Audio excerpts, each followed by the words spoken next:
Hey folks, yep, it's Sty. We're here at the Sty Shack.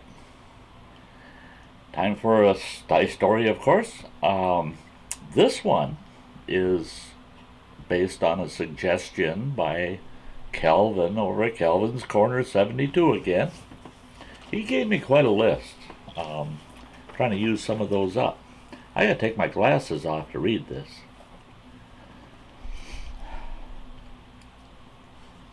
This is the way Calvin put the question forward to me for a Sty story. Have you ever had to use the skills in the woods in an emergency situation to get out of danger? Well,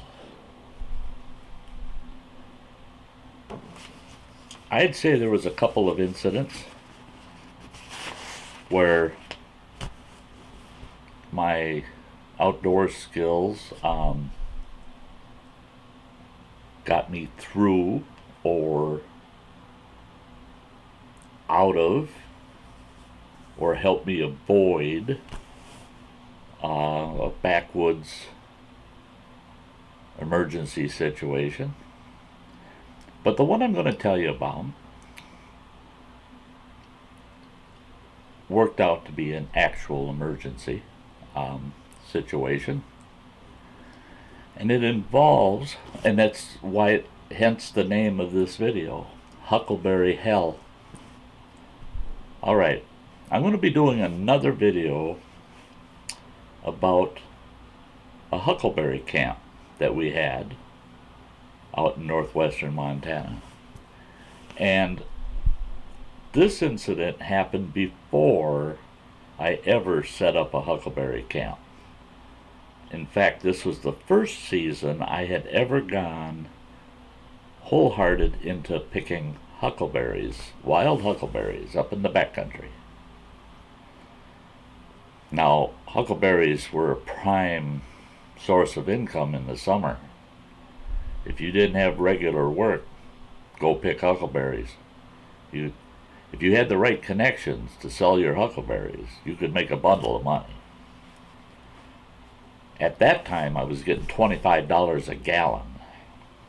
And if you got in the right huckleberry patch, you could pick 5 gallons an hour. That's no kidding. 5 gallons an hour. Now, you're hard pressed to be making $125 an hour. But that was the way to do it.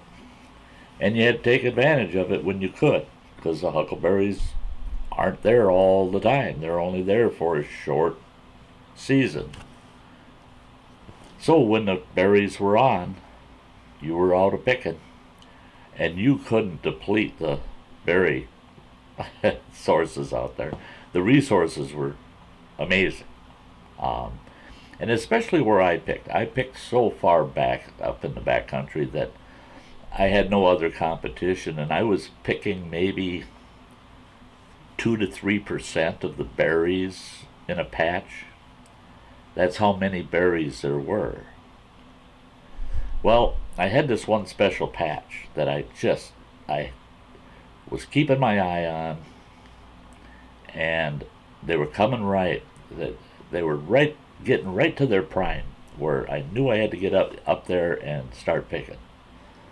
Well, I had an old 1946 Willys Jeep, and I used it for tooling around up in the backcountry.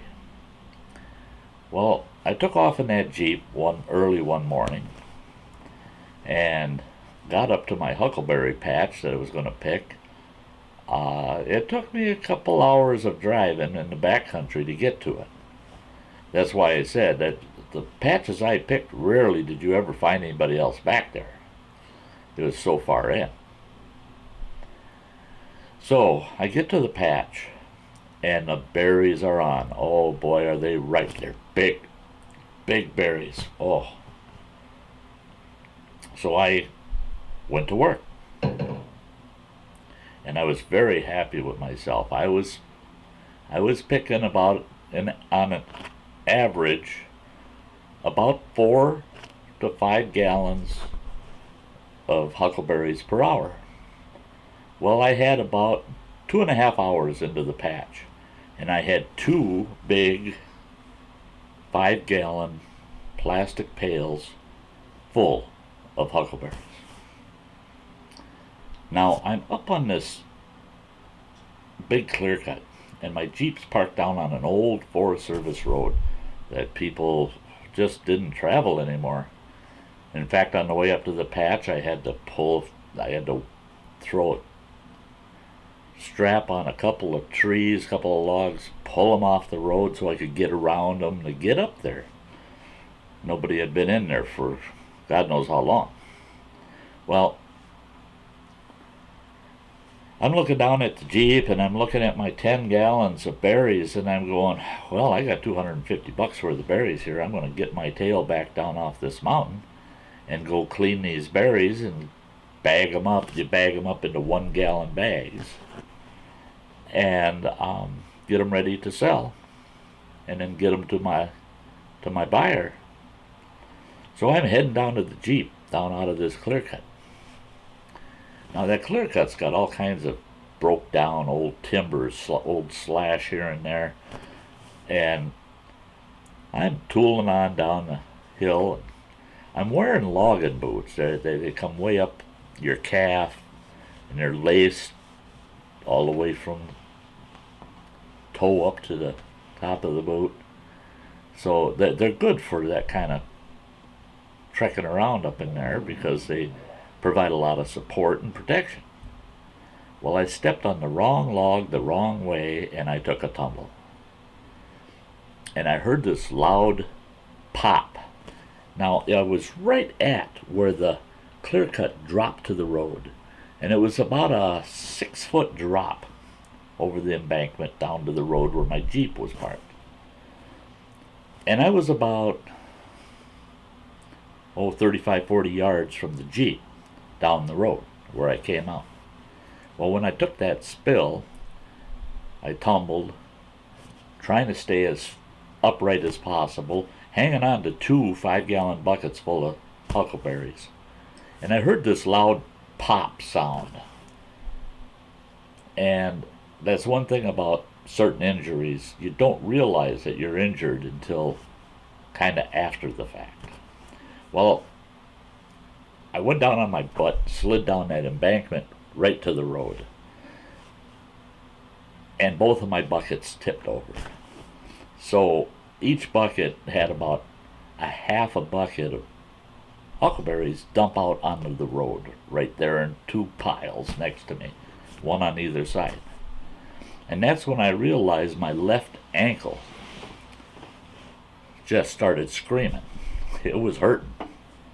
And I reached down and I felt it. And I thought, oh boy, that ain't good.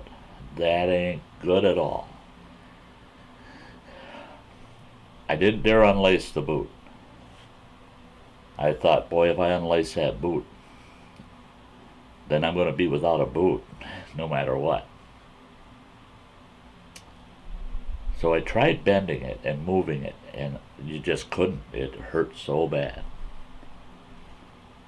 Well, I got myself up on one leg, on my right leg, and I'm just on one foot bouncing there, and then I slowly put pressure down on that left ankle, and the pain was so bad, shot right up my leg, put me right back down on my butt, and I realized either I totally sprained it and maybe dislocated a couple of ankle bones, or I broke it. And I realized I ain't getting back up. That foot was not going to let me get up and use it, period. And I didn't have anything I could use as a crutch if I did get up. Plus I was worried about them huckleberries. Then I realized, wait a minute, the Jeep is way down the road here, 35 to 50 yards away. How am I going to get to the Jeep? And even if I did get to the Jeep, what am I going to do? Once I get to the Jeep, can I even get in it? Well, that's when I realized, well, I could end up spending the night out here. There are not many people that travel this road. And because I had to clear a couple of trees off the road, that means nobody had been up there for several weeks. So the odds of somebody coming up through there was really thin. So I realized I might have to spend the night. Now, mind you, this is in the middle of the summer, so the nights were going to be cool, but they weren't going to be frigid. Along the road, I had plenty of wood. There was plenty of old dead wood laying all over the place. Plenty of stuff I could use for kindling. I had a couple of different fire starting sources on me. I had flint and steel, I had matches, and I had 2 cigarette lighters. So getting a fire going, I realized that's not going to be an issue. And there was enough wood within reach to have a couple hours worth of fire at least.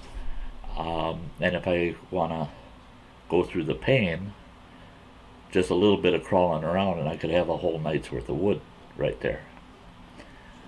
And then I thought, well, you're going to get pretty thirsty and pretty hungry. And that's when I thought, well, I've got 10 gallons of huckleberries, so I'm not going to get hungry. And Sty does and did love huckleberries. So I wasn't going to go hungry. Plus, they were so laden with juice that, no, I'd get enough hydration off of those berries that I wouldn't have to worry about dehydration at all. So I thought, yeah, I could sit it out. I could probably sit it out for a couple of days without a problem. So I proceeded to get myself kind of comfortable and start formulating my plans. How am I going to get through this?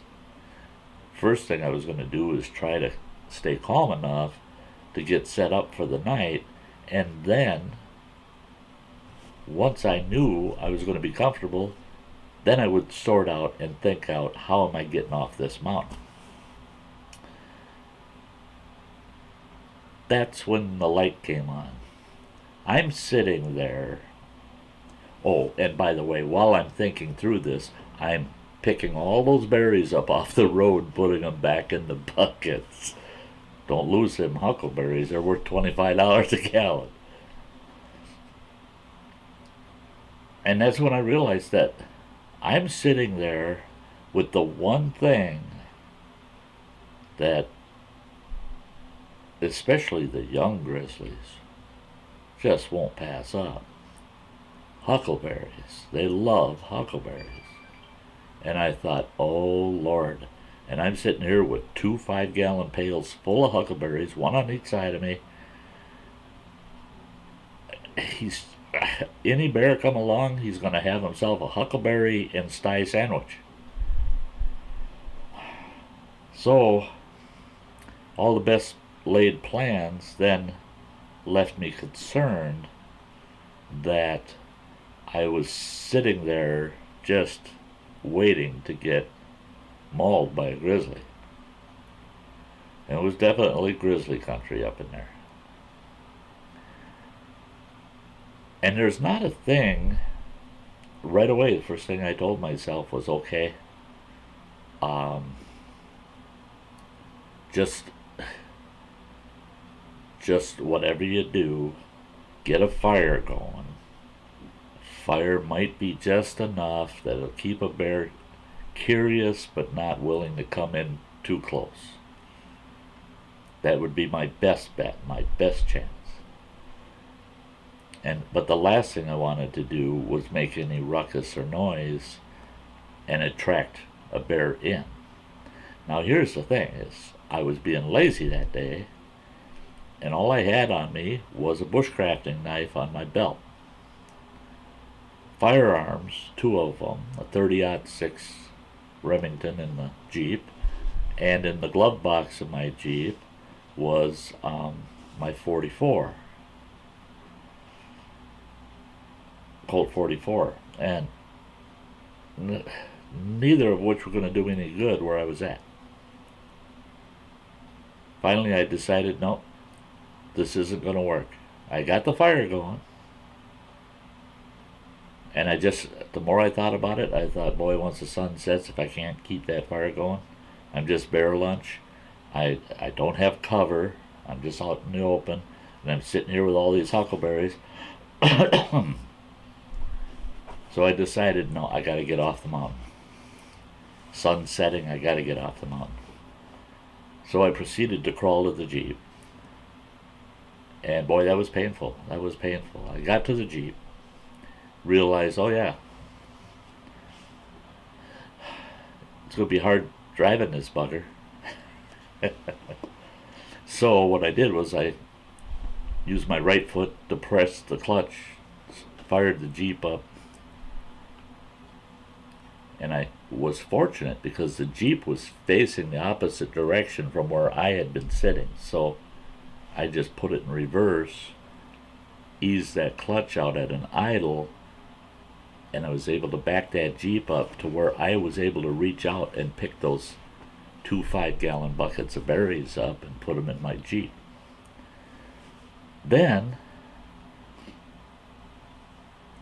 I took I had 4 gallons of water in the Jeep. I took one of the gallons, poured it over the little campfire I had started. Then I stuck the Jeep in first gear, eased the clutch out, and was able to drive in first gear. And what took a 2-hour trip up the mountain took about 3.5 coming down, because I didn't dare take it out of first gear. Because if the Jeep started getting away from me, I only had 1 foot to work with, and it just wasn't a good situation. But I managed to limp that bugger down off that mountain, slowly but surely, limp it back into our homestead. And when I got there, took my ex-wife and one of the gals in camp, took my boot off, and that ankle just went just like a balloon. Vroom.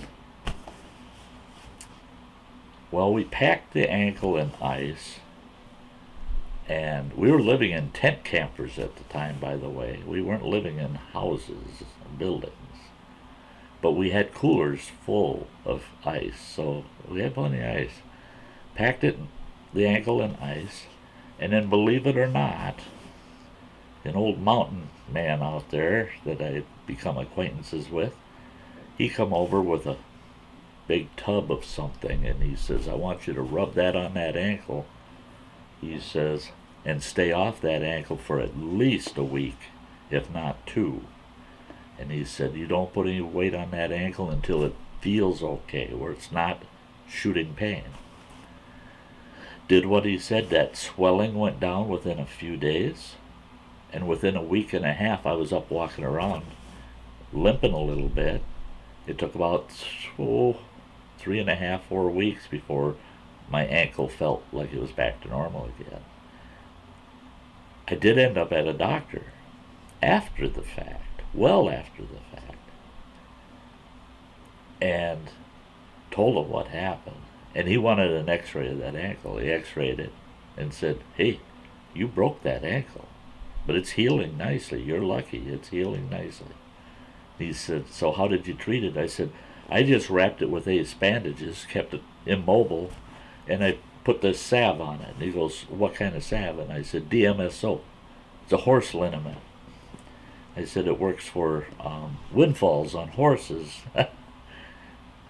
He shook his head. He says, that's a veterinary medicinal. You should not have been using that on yourself. I said, well, it worked. Worked good.